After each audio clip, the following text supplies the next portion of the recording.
Hey guys, it's time for another Daily Shrug from yours truly, and today I'm going without glasses. So if you see me go like this, it's because I'm having a little trouble reading. But the glare yesterday from my glasses was quite a bit, and I want to minimize that. So the first story I want to get to is an ex post that came to my attention from the Senate Foreign Relations Committee, and it was very, very stern. It was a very stern warning, which was interesting to me. Let's get right into it. Ireland, while often a valuable U.S. partner, is on a hateful anti-Semitic path that will only lead to self-inflicted economic suffering. If this legislation is implemented, America will have to seriously reconsider its deep and ongoing economic ties. We will always stand up to blatant anti-Semitism. I'm thinking, wow, that is pretty sternly worded, and Ireland, no less. Where does that come from? Well, here, let me bring up that article from the Jerusalem Post that they were referencing. And it says Irish lawmakers begin vetting West Bank goods ban, intensifying a rift with Jerusalem. The Ireland's Joint Committee on Foreign Affairs and Trade opened with 2 days of hearings on Tuesday for the Israeli settlements in the occupied Palestinian territory. The government-backed measure would criminalize imports from West Bank settlements judged illegal under international law. What are these products that are illegal? Well, apparently is produce. The general scheme treats settlement produce as prohibited goods under the Customs Act, carrying fines or seizure at the border. Services were left out after the Attorney General warned that banning them could breach European Union single market rules, a point several committee members signaled that they will challenge as hearings continue on Wednesday, with testimony from Senator Francis Black, author of the original 2018 Occupied Territories Bill. What they're talking about is kind of small potatoes, if you want to get into an Irish reference. The trade settlement in goods is tiny, just €685,000 over 4 years. The move from Dublin is widely seen as a test case that other EU capitals hostile to Israel's war in Gaza may emulate. So obviously, this really comes from a place of hostility, not really economic necessity or anything like that.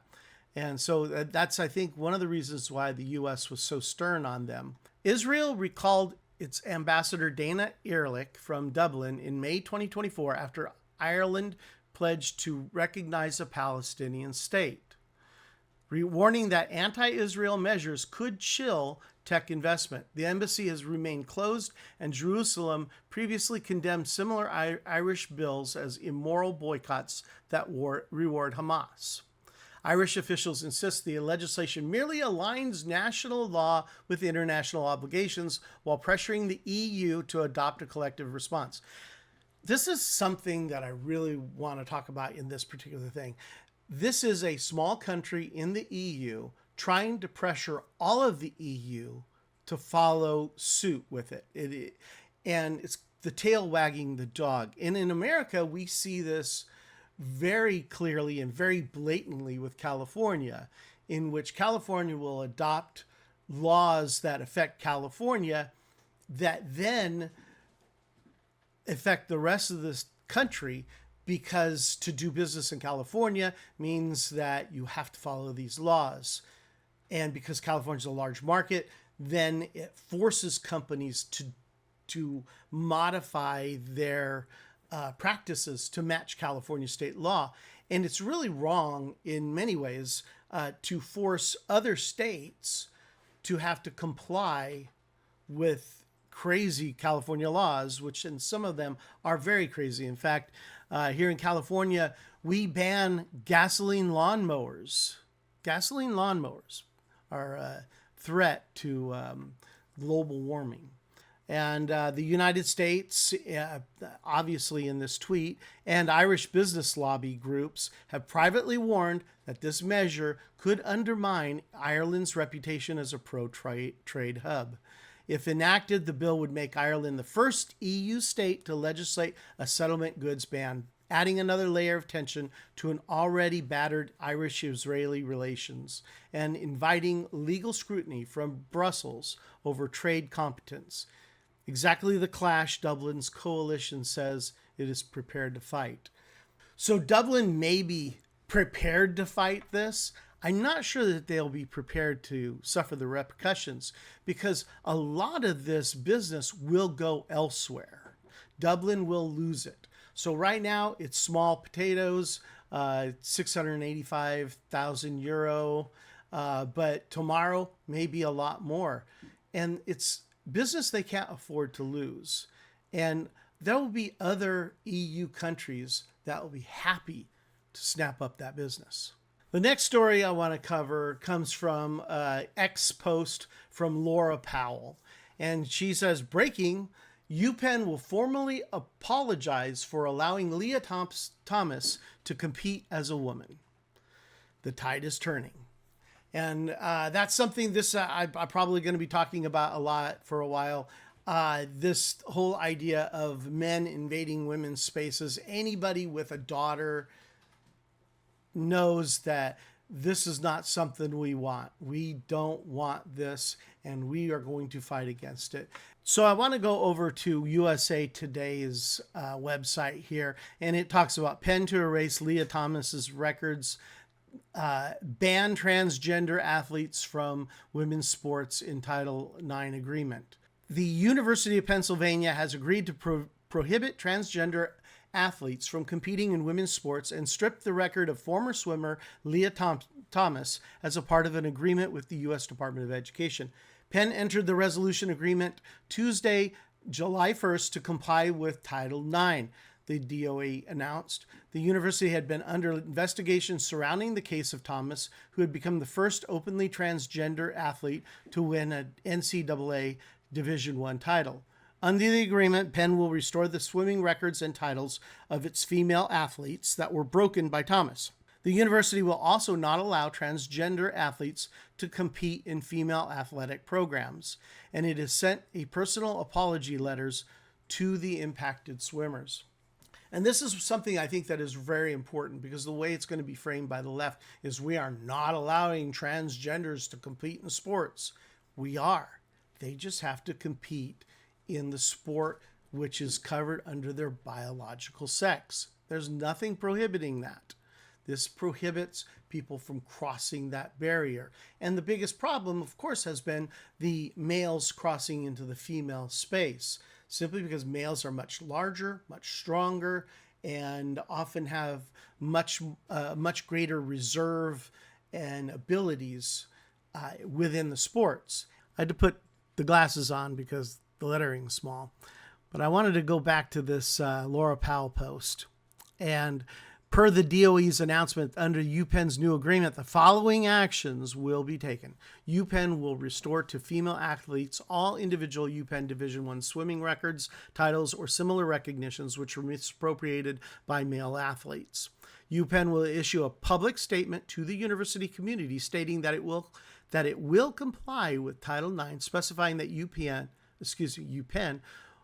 will not allow males to compete in female athletic programs or occupy Penn Athletics' female intimate facilities.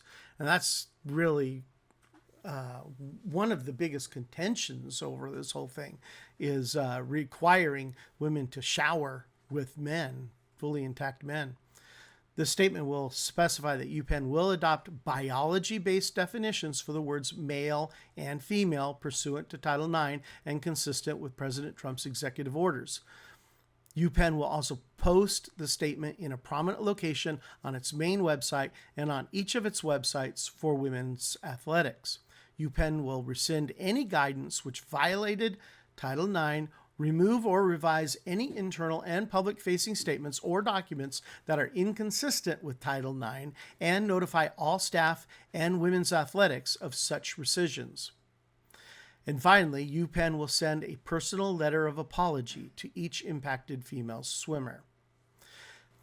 I appreciate the letter of apology, but to be totally honest with you, this doesn't change the lives that were changed over all of this, the lost endorsement deals, the lost possibilities for advancing into maybe pro sports. It doesn't change any of that. Many of these women lost a lot. Now, I think this is a perfect time to go to my J.K. Rowling quote of the day. R-O-W-L-I-N-G. She's the writer with the legacy. J.K. never backing away. Say what she means and she means what she says. And here we go. This is Rachel Rooney, and she says, word on the street, as a writer of LGBTQ kids books, let that sink in, LGBTQ kids books, the world of publishing has been tough recently. So many rejections. They've all said the stories have been some of the most original and exciting that they've read in a long time, but that LGBTQ plus books are too difficult to sell around the world at the moment. For which J.K. Rowling responded, I had this crazy idea the other day. Someone should write books kids actually want to read, as opposed to barely fictionalized manifestos written to appeal to fellow adult activists. I think that pretty much sums it up. J.K. Rowling, still writing, still rolling. Love her or not, she's got that spark. She lit up millions in the dark. Now, my last story today is one of a Trump victory. And I am not afraid to call bad Trump. I'm not afraid to call good Trump. In this particular sense, this was good Trump.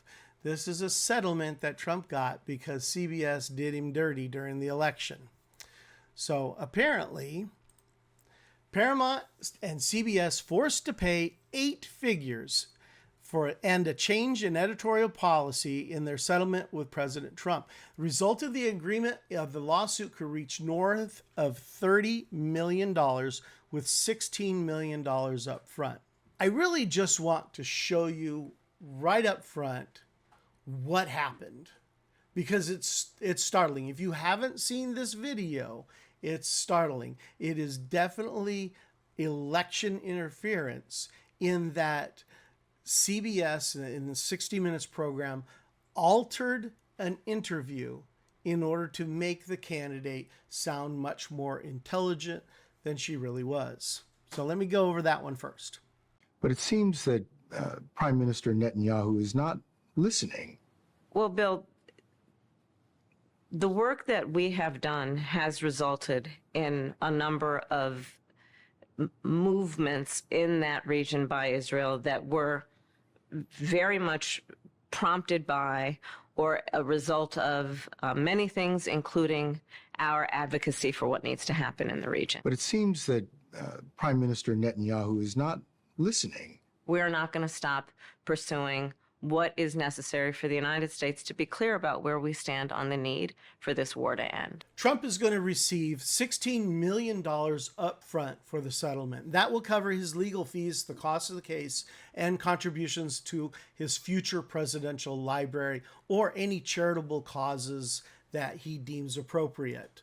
Other allocations in this lawsuit will then go to public service announcements and support of conservative causes by the network in the future.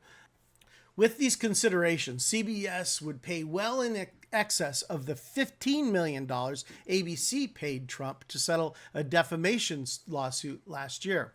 Sources close to the situation told Fox News Digital that CBS has agreed to update its editorial standards to install a mandatory new rule. Going forward, the network will promptly release full, unedited transcripts of future presidential candidates. People involved in this settlement talks have referred to this as, quote, the Trump rule. All right, so I want to end on kind of a little bit of a humorous note today. And this is a X post that was put up by the Iran Military News. And apparently somebody forgot to switch their account when they posted this picture on a Muslim website.